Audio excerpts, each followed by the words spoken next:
Akhirnya, motherboard yang tidak terlalu mahal buat kamu yang pengen ngerakit PC Intel generasi terbaru.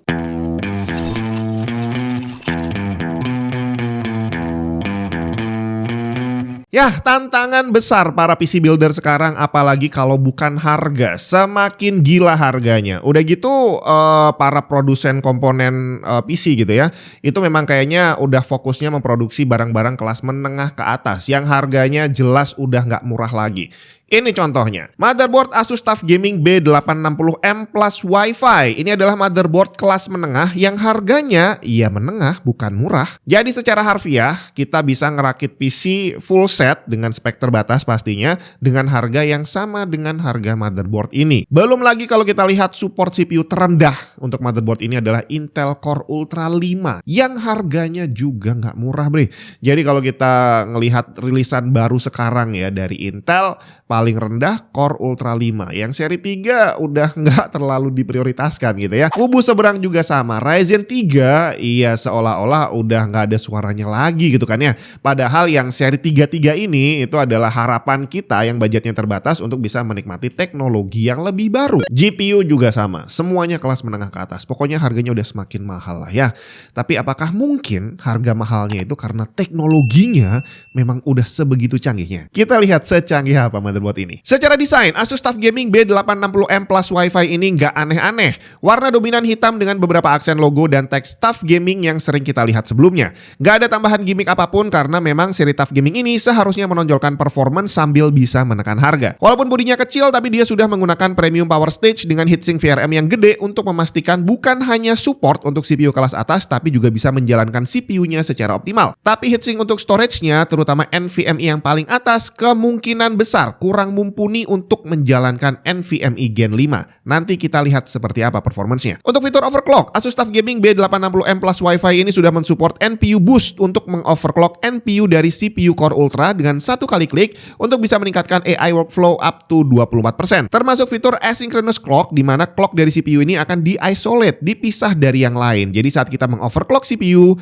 tidak membuat clock lainnya ikutan naik. Seperti memory clock, NPU, D2D, dan NGU. Dan ini akan meningkatkan stabilitas overclocknya. Untuk spesifikasi, menggunakan soket LGA 1851 untuk CPU Intel Core Ultra Series 2, di mana tadi udah saya sebutin, paling rendah yang disupport adalah Intel Core Ultra 5 untuk saat ini. Jadi beli motherboard ini dan CPU yang termurah udah hampir 10 juta, bre. 4 slot memori DDR5 dengan maksimum capacity 256 GB dan speed up to 8800 plus MTS, dan udah support teknologi DDR5 terbaru QDIM. Untuk integrated graphics udah komplit banget, HDMI ada, DisplayPort ada, plus USB-C 20 GB per second-nya juga bisa digunakan sebagai DisplayPort. Expansion slot PCI Express x16 utama yang ikut CPU udah Gen 5 yang jalan full x16. Dia udah menggunakan fitur Q-Release. Tombol untuk membuka pengunci GPU-nya ada di bagian belakang yang gampang diakses. Sedangkan PCI Express kedua ikut chipset dan hanya jalan Gen 4x4 aja. Untuk storage, kita dikasih 3 slot M.2 dan 4 port SATA konvensional. Slot M.2 pertama ikut CPU untuk NVMe dan udah jalan Gen 5x4. Cuma coolernya jadi perhatian saya ya. Sedangkan 2 slot M.2 lainnya ini ikutan chipset dan dua-duanya jalan Gen 4x4. Hanya support NVMe, tidak support M.2 SATA. Untuk jaringan, udah jadi standar baru sekarang, 2,5 GB per second LAN, Wi-Fi 7 dan Bluetooth 5.4. Untuk USB total ada 13 port, 8 di belakang dan 5 lewat front panel, di mana untuk front panelnya ini ada 2 port USB 2, 2 port USB A 5 GB dan 1 port USB-C 10 GB. Di I/O panel bagian belakang, dari paling atas ada HDMI dan DisplayPort, kemudian di bawahnya ada USB-C 20 GB yang support display, 1 port USB 2, 4 port USB A 5 GB, 2 USB A 10 GB, Ethernet port 2,5 GB, antena Wi-Fi dan Bluetooth, dan audio jack yang sudah support optical connector. Untuk performance overall nggak ada masalah, CPU dan memori support yang disebutkan bisa berjalan tanpa hambatan. Dengan CPU Intel Core Ultra 9285K, saya coba jalanin memori Kingston Fury Renegade RGB DDR5 8000 MTS, santai aja bre mobonya. XMP jalan langsung dan stabil, tidak ada kendala. Yang jadi perhatian tadi cuma satu, heatsink NVMe Gen 5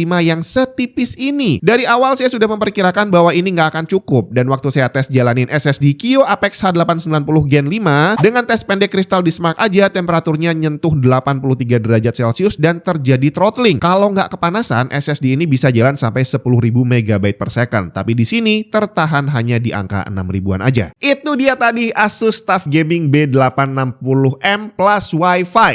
Secara performance nggak ada keluhan sama sekali. Dia bisa menjalankan CPU terkencang yang ada di sini, Intel Core Ultra 9, dan nggak ada masalah sama sekali. Catatan saya, ya sebenarnya dibilang catatan bisa, nggak juga bisa sih ya. Tadi masalah cooler SSD untuk NVMe Gen 5. Dengan cooler setipis ini bawaan dari motherboardnya udah jelas nggak cukup untuk mendinginkan NVMe-nya karena memang panas banget bre. Jadi kalau kamu berencana untuk pakai SSD NVMe Gen 5, saran keras dari saya ganti coolernya. Beli cooler third party yang lebih tebal atau kalau bisa yang ada kipasnya sekalian lebih bagus karena memang serius NVMe yang terbaru itu panasnya luar biasa. Tapi ini bukan salah motherboardnya. Dia didesain sebagai motherboard kelas menengah, dimana kalau kita bicara NVMe yang Gen 5 itu hari ini masih kelas atas. Jadi kalau kita lihat NVMe Gen 5 yang 2 TB kapasitasnya itu harganya bisa lebih mahal dari harga motherboardnya. Jadi ya wajar aja kalau cooler yang disediakan memang bukan untuk kesana. Seandainya mau, dia udah support tapi tentu saja harus ada cooler tambahan. Jadi normalnya yang pakai motherboard ini memang yang duitnya nggak se-unlimited itu dan masih pakai NVMe yang Gen 4. Dan kalau itu yang terjadi masih aman bre.